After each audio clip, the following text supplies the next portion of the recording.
And by the way, that includes illegal aliens. That is foreigners who come into this country illegally. I get a little damn sick and tired of these leftists attacking this society endlessly and wanting to replace various professions and industries and services with, they don't even know what with. I'm tired of being told the oil companies are horrible, the insurance companies are horrible, the restaurants are horrible. I'm tired of being told that hospitals are horrible and doctors are horrible and this one's doing this and the farmers are doing that and that guy over. The hell is this? By people who've done not a damn thing in their lives. Okay, they've been politicians. They've gotten elected to office. They made decisions. They wielded power. But they'd all starve to death. They actually had to grow something or transport something or create something. Go ahead, Mr. Producer. The same thing as having the best system that works for everybody. So what I think America needs as much as anything else. You know what? Shut up. Here's what I think. You're a pervert. You were impeached. You were held in contempt by a federal judge. You wouldn't even go into that courtroom and defend yourself. You know why? Because you would have had to take the stand and explain your behavior to the federal judge who held you in contempt for lying in front of her under oath at your deposition. You big dummy. I'm going to listen to you about health care with that big bulbous nose of yours and that dry mouth going on like you actually know something. Another idiot who wanted to destroy our health care system with the Hillary Clinton. Remember her? They all want to reinvent everything. They want to remake everything. Not just the Constitution. No. Bill Clinton knows how to run the oil industry, the coal industry, knows how to control trucking, knows how to produce things, how to service things. Man's never done crap in his life, but knows how to do everything like all the other liberals. And knows how to rebuild our healthcare system into something that will be just different than the rest of the world. Yes, I know who Bill Clinton is. I know what Bill Clinton is. He's a disgrace. Isn't it amazing, though, how all has been forgiven with him? All the talk now is how the Republicans overreached by impeaching him. Really? All the talk about all his good works. Well, that doesn't mean he's not a pervert. That doesn't mean he wasn't impeached. That doesn't mean he wasn't held in contempt and lost his law license for 5 years. Supreme Court of Arkansas took it from him. He confessed his guilt. Now, I could say there's no Republican president who would get away with this, and it's true. But I don't need to say that. Forget about Republican, Democrat. This guy was held in contempt. He lost his law license. He was impeached, and I'm supposed to look up to him. Yeah, I got ideas on the healthcare system. Shut up. Who cares, dummy? Keep your pants on. Work on that. Nobody cares. Ex-president. What's with the liberal ex-presidents? They never shut the hell up and they never go away. He's in the private sector now. He's out of the public view. Now he can chase all the women he wants. Now he won't shut the hell up and won't stop going to meetings. Bill Clinton.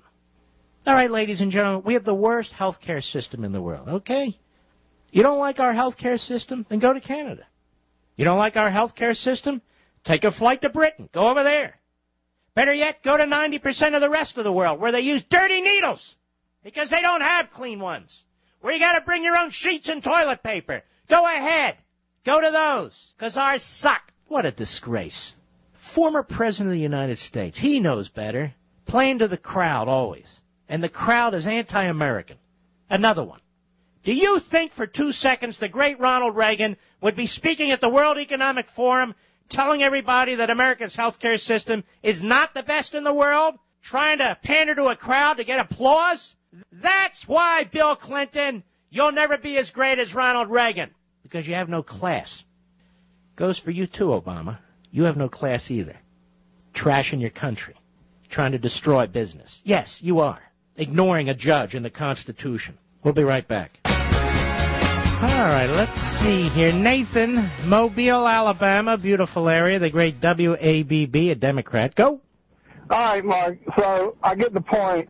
You know, the Democrats are corrupt, but I believe that they're all corrupt. Whoa. I just spent an hour and 20 minutes talking about the Constitution, talking about capitalism versus socialism, individuality versus statism. I just exposed Obama for what he is and Clinton, and criticized Republicans for not having enough strength and guts to make deeper cuts. And you get on and you say, all right, I get it. The Democrats are bad and the Republicans are good. Can't you think for yourself? I do, and that's what I'm saying. Nobody that's even running for office in 2012 that I've even heard of on the ticket that might possibly be the Republican Party's choice. Mitt Romney, I heard he might be on the ticket. I don't trust him either. I think he's corrupt. He got a health care. I'm not talking about corrupt. They're not all corrupt. It may be that we just philosophically have serious differences with somebody. Could be they're corrupt, but it could be they're not. But see, I don't know who I like or don't like for president right now. I'm not even getting into any of that. You're a Democrat, right? Right. Okay, can you explain to me the limits of liberalism? Let's give the man the 20-second clock. Liberal clock, go. Well, I understand the liberalism that I've been listening to for the last few months on your show. All right, let's start the clock up again. Sir, can you please tell me what the limits of liberalism are? 20-second liberal clock, go. As long as they don't interfere with our liberty and our rights under the Constitution. As long as what doesn't interfere with our liberty and rights? Their liberal ideas and their politics, their liberal politics. As long as they're liberal ideas and politics. Sir, what are the limits of liberalism? Are you saying it's the Constitution? Because if you are, then you're not a liberal. Well, I'm not a liberal. I'm a Democrat. I don't agree with Obama's ideas of socialism at all. I regret that I voted for the person. Well, how can you believe in constitutionalism and vote for a statist like Obama? 20-second clock, go. I fell for his suckery bullcrap that he put out on the campaign trail. I bought into it. I didn't realize what he was going to be. Kill the clock. So have you wised up? I don't like him anymore. I wouldn't vote for him again. I'm just saying I don't know who to trust anymore. I didn't trust Bush, and I don't trust Obama. Trust yourself. And then when the time comes, I mean, the candidates are all kind of positioning themselves right now, but we haven't given them a chance to explain themselves, and they'll have that chance, and then we'll make a decision, right? Well, but Nathan, we've had 2 years of Obama. Right. And my attitude is, it can't get any worse than this. I think it can. I think it can get worse, a lot worse. Oh, really? And who would that be? Who would make it so bad? Well, see, let's just say if John McCain had won. I don't trust you. John McCain's not running. You know I can't stand John McCain. I can't either. So, I mean, we didn't have a choice is the way I looked at it. Excuse me, we did. Between an incompetent boob and a radical ideologue. And I'll take the incompetent boob over a radical ideologue every day. Okay, well, that's what I wanted. I wanted to know, who did you vote for, but when you don't have a choice? That's my question right there. When you don't have there ain't a Reagan anymore. You know, I wish we did have a Reagan. All right, slow down. Let me ask you something. Do you believe in socialism? Hell no. All right, then you vote for the candidate who's not a socialist. Whether you think that candidate's great or not. That's what I did. All right. So I have you to thank for Obama. Thanks a lot, pal. All right, on your way. All right, there he goes. Speechless. All right, here, let's continue, shall we? Let us go to Paul, Washington, D.C., the great WMAL. Go. Good evening, Mark. I promise I'll be more intelligent than your previous caller. I love it when you get philosophical on your show because I think you're the one who does it the best. You actually talk about philosophy. What people need to realize is that there can be no healthy compromise between liberty and the tyranny of statism. The ideas of John Locke, Adam Smith, and de Tocqueville are in direct and complete conflict with those of Hegel, Marx, and Engels. Their ideas, they don't compromise with each other. Once you have a state that makes the decision that the individual is unfit to make decisions for himself, we start heading down a path that ultimately leads to a coercive totalitarian state. And it's scary that the things we see our government doing today, deciding what doctors we can see, what cars we can drive, what light bulbs you can use in your home. I mean, you are obviously learned, and you are quite right. You either embrace natural law, Lockean and or Burkean, or you don't. Right. And you're quite right. All right, my friend, good call. We appreciate it. And now let me reach down. Scott, Sacramento, KSFO, Democrat, go. So let me get this straight. If you're not a corporate leader, CEO, and you're somewhere underneath you're CEO of your company, you should just... Oh, you mean like Gates and Buffett and all these other Obama supporters? Hold on, pal. You sound like a real smarty. Hold on. We'll be right back. Let's go back to Scott, a Democrat. Go ahead, Scott. I don't even remember what you were saying. Take your time, though. Well, I just think your perspective with respect No, I don't. You're not a psychiatrist, are you? With your all right, just go ahead. Go ahead and make your political point. Okay, you're characterizing. No. Don't worry about me. Make your political point. Go ahead. And it's not. It's never has been. At our best of times in this country, it's been a partnership of government working with the private sector. I know. Lower the guy. He's going to. Howard Dean said that the other day. We're not talking about pure systems here.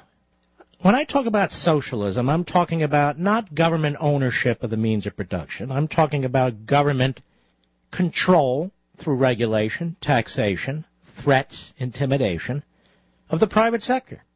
Of course, we have capitalism taking place in this country, but we also have a government that's extremely hostile to it. In other words, it only likes capitalism to the extent it can steal from it. It doesn't do anything to advance capitalism. It doesn't do anything to advance private sector growth whatsoever. Go ahead. Are you serious? Have you been a U.S. citizen for the past 40 years? Okay, hey, schmuck. I treated you with respect. Now I think you're a jerk, so get out of here. I've been a U.S. citizen for the past, what did he say, 40 years? Let me tell you where the liberal agenda has gotten us. High unemployment, wage stagnation, energy and food inflation, and foreclosures. Now, dimwits like that guy would say, oh, that's capitalism for you. Right, that's capitalism for you? When the government steals, when the government confiscates through taxation 40% of a business's income, small business, individual businesses. I'm not talking about the corporate income tax. I'm talking about the individual, the federal income tax, where so many people are sole proprietors or family businesses. When the government takes 40%, that's just the feds. And if you live in California or New York, by the time you add it all up, it's well over 50, close to 60%. You create unemployment. You create wage stagnation. When the government intentionally prevents exploration for oil and natural gas, or the building of nuclear power plants or refineries, you drive up the cost of energy. And Obama said that is his intention. He's shutting down coal mines. He's shutting down oil rigs. They are blocking permits to expand and build new refineries. The government has to approve nuclear power plants. How many are being built? Maybe one? I don't know. And we've had a housing policy in this country driven by HUD and the Justice Department aimed at redistributing the wealth, which has done what? Cut the belly out of the housing market. What happens is the federal government sabotages the private sector. It sabotages the housing market. It sabotages wealth creation and job creation. It sabotages the production of fuel and food through quote-unquote health regulations, quote-unquote safety regulations, quote-unquote environmental regulations, or redistributing the wealth. And after doing enormous damage to our economic system by intervening at every stage of production and intervening repeatedly at every stage of production, then we get the callers that say, oh, well, we have some regulations here, as if it's 1804 or something. We have millions of bureaucrats at the state and federal level, local too. We've got hundreds of thousands of laws and regulations. We don't even know what we have. And they act like they're not doing anything. I'm well aware that our economy is mixed. The problem is it's mixed too heavily with socialism. Socialism is Bloomberg's terms, the salt in the mixture. Way too much salt. Way too much fat. It's the obese part of the mixture. But you can't just dismiss it. We've always had a mixed system. We need less of a mixed system. More of a free system, more of a competitive system. We need to grow the pie, not just keep busying ourselves with cutting it up into smaller and smaller pieces. This is what the left will never understand. You want to know why? It's a philosophy based not only on stupidity, but enormous jealousy and contempt and anger. That guy was a malcontent, which is what I've called you liberals as long as I've been on the air, and long before. You just never heard me when I wasn't on the air. You're malcontents.